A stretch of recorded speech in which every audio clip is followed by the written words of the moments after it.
A reading from the book of Tobit, chapter 1. I am Tobit, and this is the story of my life. My father was Tobiel, my grandfather was Ananiel, and my great-grandfather was Aduel. Aduel's father was Gabael, his grandfather was Raphael, and his great-grandfather was Raguel, who belonged to the clan of Asiel, a part of the tribe of Naphtali. During the time that Shalmaneser was emperor of Assyria, I was taken captive in my hometown of Thisbe, located in northern Galilee, south of Kadesh, in Naphtali, northwest of Hazor, and north of Thogor. All my life I have been honest and have tried to do what was right. I often gave money to help needy relatives and other Jews who had been deported with me to Nineveh, the capital of Assyria. When I was young, I lived in northern Israel. All the tribes in Israel were supposed to offer sacrifices in Jerusalem.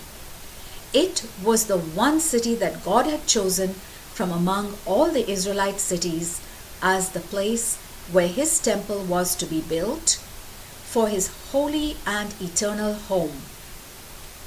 But my entire tribe of Naphtali rejected the city of Jerusalem and the kings descended from David. Like everyone else in this tribe, my own family used to go to the city of Dan, in the mountains of northern Galilee, to offer sacrifices to the gold bull calf which King Jeroboam of Israel had set up there. I was the only one in my family who regularly went to Jerusalem to celebrate the religious festivals as the law of Moses commands everyone to do. I would hurry off to Jerusalem with the first part of my harvest, the firstborn of my animals, a tenth of my cattle, and the freshly clipped wool from my sheep. Then I would stand before the altar in the temple and give these offerings to the priests, the descendants of Aaron. I would give a tenth of my grain, wine, olive oil, pomegranates, figs, and other fruits to the Levites who served God in Jerusalem. Every year, except the seventh year, when the land was at rest, I would sell a second tenth of my possessions and spend the money in Jerusalem on the festival meal. But every third year, I would give a third tithe to the widows and orphans and to foreigners living among my people, and we would eat the festival meal together. I did this in keeping with the law of Moses, which Deborah, the mother of my grandfather Ananiel, had taught me to obey. I had been left an orphan when my father died.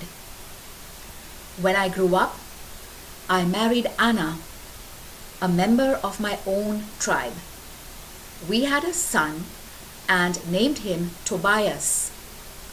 Later I was taken captive and deported to Assyria, and that is how I came to live in Nineveh.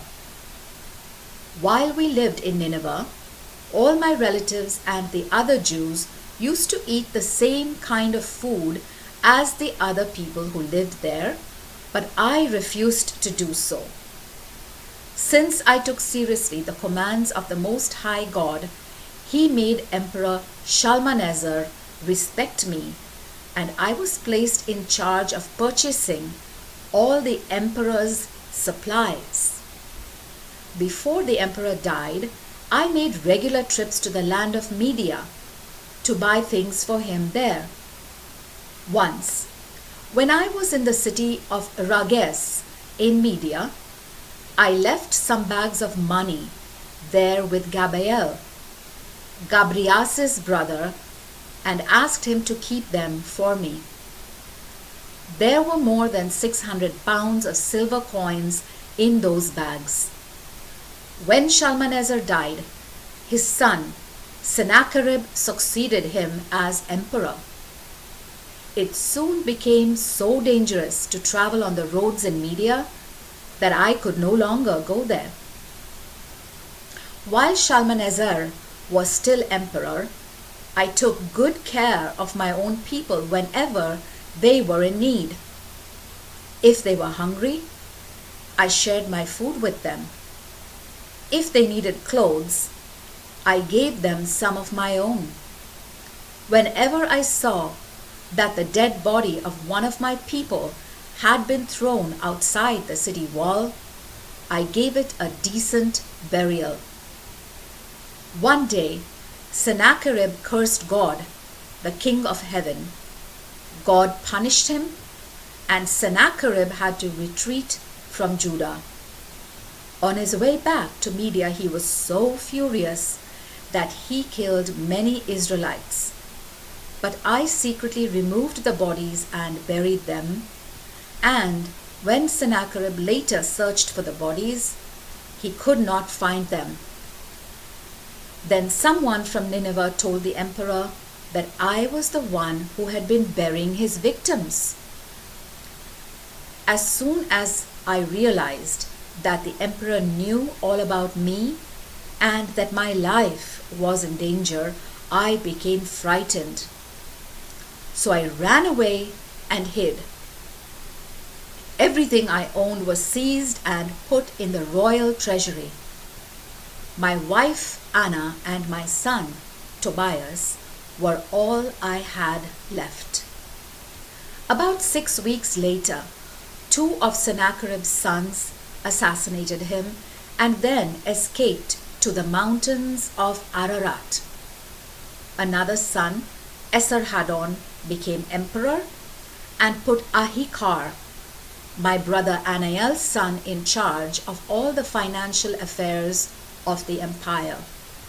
This was actually the second time Ahikar was appointed to this position, for when Sennacherib was emperor of Assyria, Ahikar had been wine steward, treasurer, and accountant, and had been in charge of the official seal.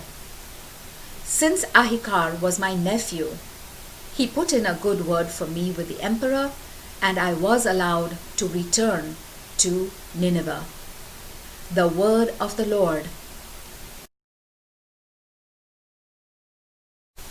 A reading from Tobit, chapter 2. When I returned home, I was reunited with my wife Anna and my son Tobias.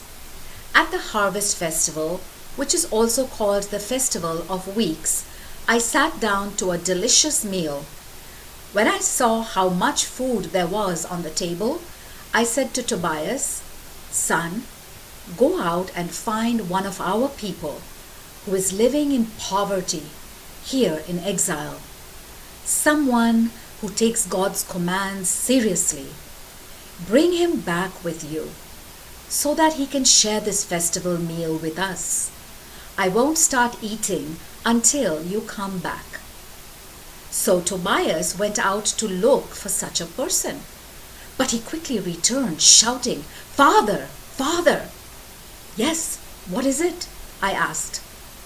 "One of our people has just been murdered. Someone strangled him and threw his body into the marketplace."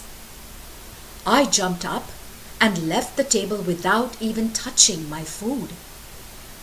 I removed the body from the street and carried it to a little shed where I left it until sunset, when I could bury it.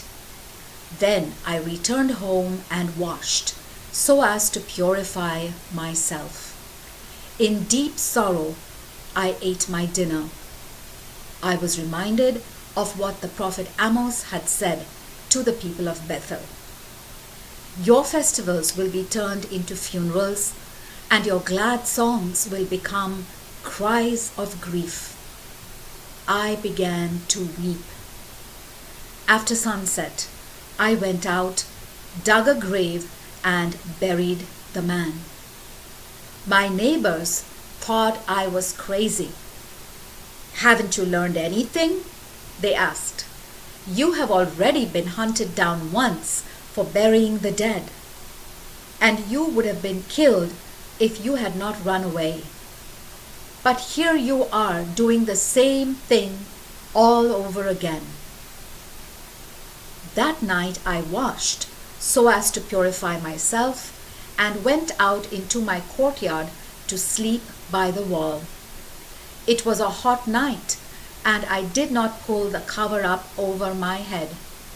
Sparrows were on the wall right above me, but I did not know it. Their warm droppings fell into my eyes, causing a white film to form on them. I went to one doctor after another, but the more they treated me with their medicines, the worse my eyes became, until finally I was completely blind. For 4 years, I could see nothing. My relatives were deeply concerned about my condition, and Ahikar supported me for 2 years before he went to the land of Elam. After Ahikar left, my wife Anna had to go to work, so she took up weaving like many other women. The people she worked for would pay her when she delivered the cloth. One spring day, she cut a finished piece of cloth from the loom and took it to the people who had ordered it. They paid her the full price and also gave her a goat. When Anna came home with the goat, it began to bleat. I called out, "Where did that goat come from? You stole it, didn't you? Take it straight back to its owners. It's not right to eat stolen food." "No," she replied. "It was given to me as a gift, in addition to what I got for the cloth." But I didn't believe her, and I blushed for shame for what she had done. I ordered her to return the goat to its owners, but she had the last word. "Now I see what you are really like," she shouted. "Where is all that concern of yours for others? What about all those good deeds you used to do?" The word of the Lord.